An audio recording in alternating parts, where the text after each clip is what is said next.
Fala aí, pessoal, beleza? Como é que vocês estão? Iniciando mais acompanhamento mensal, vamos falar sobre o juro 11, FINFRA da Esparta, relatório já de abril. Bora o juro os FINFRAs da Esparta, eles publicam o relatório bem no começo do mês. Então normalmente ele entra aí no meio das gravações dos primeiros fundos de início do mês. Então bora para o relatório gerencial agora de abril do juro 11.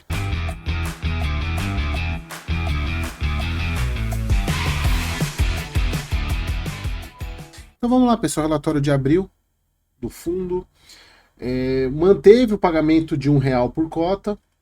Inclusive, ele fez um pouco mais de reserva, esse mês a gente já vai chegar nisso lá, e muito em função de uma redução da taxa de juros e até justificando a redução do RED que eles têm feito, porque enxerga-se que não há um aumento, assim, não tem uma previsão de aumento da taxa de juros, mas a gente já vai falar um pouco mais sobre isso daqui a pouco. Então, cota patrimonial 101,87, yield aí de 12,1 nos últimos de 12 meses, e carrego da carteira IPCA mais 9,2, cota de mercado 9,65, vamos dar uma olhada aqui na cota de mercado atual, 97,50. Então tá bem próximo aí do que fechou no final de abril.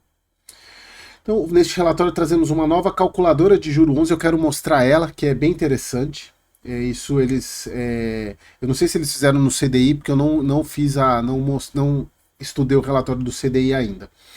O fundo ele fez uma alocação aí de um ativo que ele já possui na carteira, Brasil Tech Par. Então o carrego da carteira se manteve aí o spread, né, de 1,1%, o duration de 4,8% e o caixa aí está em 4%, o que eu considero um caixa saudável. E aqui, pessoal, a questão é a seguinte. Lembra, eu não vou explicar de novo o que é o RED, porque tem um vídeo aqui no canal do próprio Juro 11, é só vocês buscarem na playlist do Juro 11, que eu explico o que é esse RED parcial. O RED é uma proteção de carteira contra a oscilação, e principalmente em relação à subida da taxa de juros, porque você tem uma marcação muito forte em títulos IPCA. Subiu taxa de juros, o preço do título cai. Você fazendo esse hedge, você protege essa parte. Mas como o fundo está entendendo, na verdade o fundo não, a gestora está entendendo que para cima é mais difícil de subir a juros, até porque a gente tem visto o contrário, os juros futuros tendo algumas leves quedas, né? Até justificando essa recente alta aí de fundos imobiliários que a gente viu. Eles reduziram esse hedge parcial, ou seja, para capturar esse ganho, fazendo com que, inclusive, o fundo tenha um resultado maior. E eles até cogitam até de aumentar dividendo depois, dependendo de como tiver a situação. E aí essa estratégia, nessa redução do RED passando de 2 para 3 anos, ou seja, a proteção que o fundo tem é para IPCA 2 anos. Eles aumentarem um ano, ou seja, você fica com um ano a mais de duration, ou seja, na média dos ativos, o que, claro, deixa um pouco mais de risco. Então eles falam que eles reiteram que essa posição é temporária porque é a característica do juro ser mais conservador, coisa que o Divis 11, que é o outro FINFRA, não é. Ele tem essa outra pegada um pouco mais agressiva. Estou falando assim da calculadora, e vamos dar uma olhada nessa calculadora, pessoal, porque eu quero falar, essa calculadora ela é bacana, porque ela mostra, na verdade, não, tá aqui, já tinha até carregado ela aqui, ela tá aqui no site, né, no site da Esparta, essa calculadora aqui. O que você faz? Você coloca o valor da cota atual, e eu já até tinha colocado aqui, ó, na verdade, 97,50. 97,50, que foi a cota de fechamento hoje. Então ela mostra um deságio em relação ao valor patrimonial de 4,24%, o que daria um yield IPCA de 9,29% de carrego da carteira, tá? Então aqui mostrando que, em tese, você tem vantagens em comprar com deságio esse fundo, porque ele está entregando o yield IPCA aí acima do que ele tá, do que seria no patrimonial. Vamos colocar no patrimonial só para vocês verem aqui, ó, 101,82, que é o patrimonial dele. O carrego da carteira hoje é IPCA 8,4%. Pessoal, mas eu quero trazer aqui, eu quero enfatizar a importância de vocês não avaliarem só isso, ou seja, na verdade, até para vocês comprovarem essa tese que eu estou trazendo aqui para vocês, que é a tese que eu tenho falado que vocês não devem usar apenas o valor patrimonial, P sobre VP, esse tipo de análise para analisar um FINFRA, comparem o seguinte, comparem o preço, comparem o valor patrimonial do fundo, quando ele fizer novas compras, quando ele tiver uma por exemplo, se ele pro mês que vem ele fizer algumas novas compras, peguem esse mesmo valor patrimonial e comparem essa taxa aqui. Por quê, pessoal? E aí eu quero usar as minhas novas tecnologias, né? Que é o seguinte, pessoal, uma coisa assim, você tem um valor patrimonial que seja de 100, que seja, um valor patrimonial de 100 do fundo. E esse valor patrimonial, ele corresponde a um carrego de IPCA mais 8, tá? Vamos supor o seguinte, pessoal, o fundo, ele vende uma parte desse 100, por exemplo, ele vende 20 e compra uma parte desses 20 aqui, a IPCA mais 10, que seja. Ou seja, ele vendeu 20, usou esses 20 aqui para comprar esse IPCA mais 10, voltou a ter 100, porém, agora a carteira dele não é mais IPCA 8 que ele estava lá no começo, é IPCA 8,5. Ou seja, no mesmo valor patrimonial, ele está com um carrego diferente.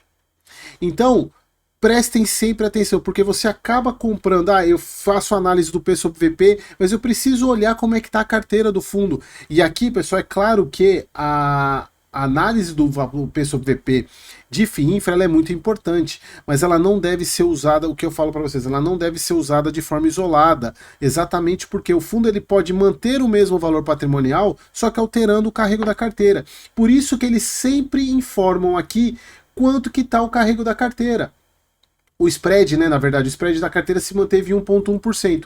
Ou seja, se ele se manteve em 1,1%, então você consegue, o P sobre VP aqui nesse caso, ele é positivo.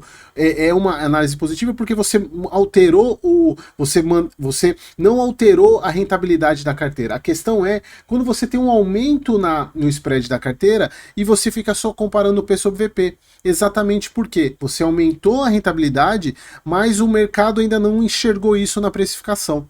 Então só tome cuidado com essa análise, sempre vão para o preço da carteira. E por isso que essa tabela que o Juro fez é muito bacana, exatamente porque ela te dá, em tese, a gente acredita, né, que ela dá o valor atualizado do preço, com a gente colocar o preço de mercado em relação ao que está de IPCA carteira mesmo. E aí sim, bacana, você consegue ver um baita retorno. Por quê?